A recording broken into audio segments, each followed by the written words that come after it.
Masuk kita ke yang F, yaitu stoikiometri senyawa. Nah, di sini kalian harus tahu senyawa itu adalah gabungan antara unsur-unsur yang lebih dari satu unsur. Oke, jadi kita akan mencoba senyawa itu terbentuk dari apa saja dan apa yang digunakan sebagai lambang untuk menentukan senyawa.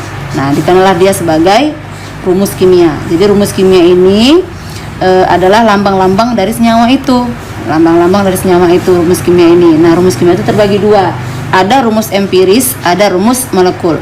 Rumus empiris adalah rumus kimia yang paling sederhana. Jadi artinya dia tidak bisa disederhanakan lagi. Contohnya H2O, natrium klorida, oksigen, kalium bromida, metana, dan sebagainya. Nah, sedangkan rumus yang kedua, rumus kimia yang kedua adalah rumus molekul, ya, yaitu rumus kimia yang masih dapat disederhanakan. Contoh C2H6, C6H12O6, dan sebagainya. Nah, untuk membedakannya coba kamu perhatikan, nak. H2O ini kalau kita bagi dua, hanya 2O-nya bagi dua nggak bisa, nak. Jadi mentok dia di H2O. NaCl sama-sama bagi berapa? Nggak bisa, masing-masing 1. O2 juga nggak bisa lagi dibagi berapapun. Tapi kalau C2H6, coba sama-sama bagi 2, dapatlah dia CH3. Sama-sama bagi 6, dapatlah CH2O. Nah, itu masih bisa disederhanakan. Itulah namanya rumus molekul. Tapi kalau nggak bisa disederhanakan lagi, itu namanya rumus empiris. Nah, sekarang kita mencoba menentukan rumus empiris. Enak? Langkah-langkahnya adalah tentukan massa atau persen masing-masing unsur. Yang kedua, bagi dengan harga AR masing-masing unsur. Masih ingat AR, nah? AR adalah massa atom relatif. Harganya ini bisa kamu lihat langsung di SPU, di sistem periode unsur, ya. Kemudian yang ketiga, jadikan bilangan bulat dan sederhana. Jadikan perbandingan itu menjadi bilangan bulat dan sederhana. Contoh, dari analisis kualitatif bahwa suatu senyawa mengandung unsur karbon, hidrogen, dan oksigen. Selanjutnya, dari analisis kuantitatif diketahui bahwa dalam 3 gram senyawa tadi terdapat karbonnya 1,2 gram, hidrogennya 0,2 gram, dan sisanya adalah oksigen. Maka tentukanlah rumus empiris senyawa tersebut. AR-nya masing-masing sudah diketahui di sini. Ya, jadi buat dulu diketahui apa yang diketahui dalam soal itu, nak. Diketahui senyawa itu sebanyak 3 gram. Nih, 3 gram. Dalam 3 gram ini mengandung karbon, mengandung hidrogen, dan mengandung oksigen. Nih, CHO. Karbonnya 1,2 gram, hidrogennya 0,2 gram, dan sisanya adalah oksigen sebanyak 1,6 gram. Nah, ini sudah diketahui, kebetulan semua masanya diketahui. Jadi langkah pertama sudah selesai. Tentukan massa atau persen masing-masing unsur, sudah diketahui semuanya, nak. Oke. Yang ditanya adalah rumus empiris. Jadi dalam 3 gram ini semuanya, nak. Jadi kalau kamu jumlahkan ini hasilnya adalah 3 gram. Jadi kalau nggak 3 gram berarti sudah salah, karena senyawanya seluruhnya adalah 3 gram. Nah, menentukan rumus empiris langkah pertama sudah selesai. Tentukan massa masing-masing. Kemudian bagi dengan AR-nya. C tadi 1,2 bagi AR-nya 12. H tadi 0,2 gram bagi AR-nya 1. O 1,6, AR-nya 16. Jadi 1,2 per 12 0,1, 0,2 bagi 1 0,2, 1,6 bagi 16 0,1. Kemudian langkah ketiga, jadikan perbandingan itu sebagai bilangan bulat dan sederhana. Berarti kalikan sama-sama kali 10, berarti 1 2 1.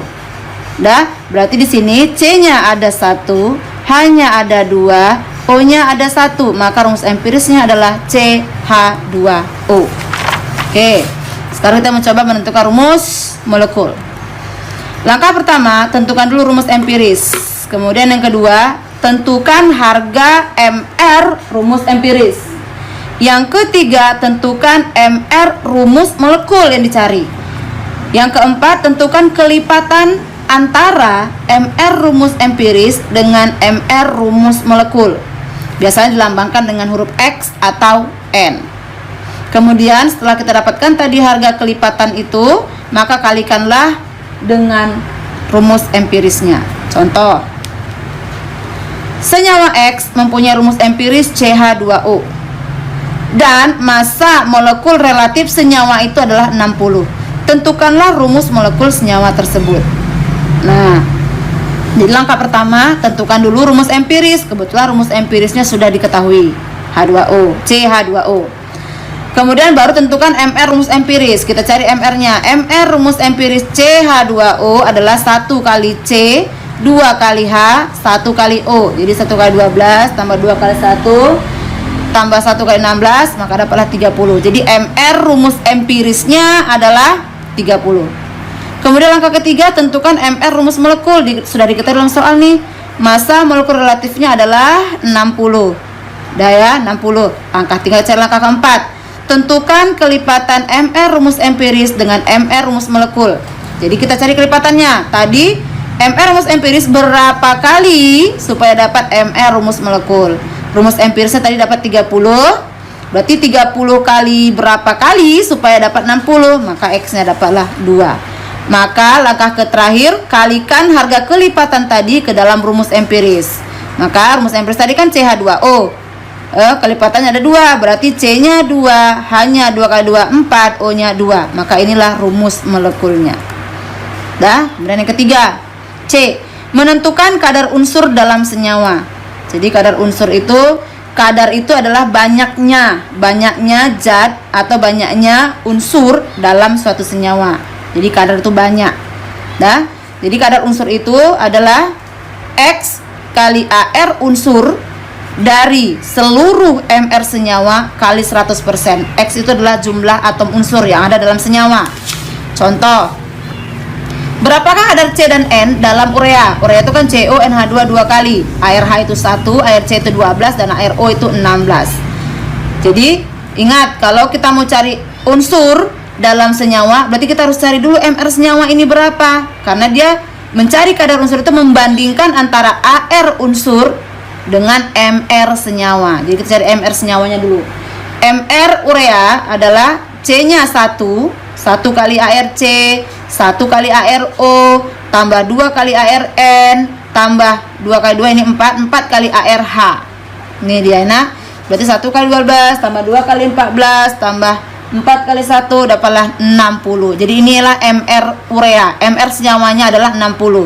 Maka kalau mencari kadar karbon berapa C di sini? Di CONH2 2 kali kan cuma 1 nih. Berarti 1 kali ARC per MR keseluruhan urea kali 100%.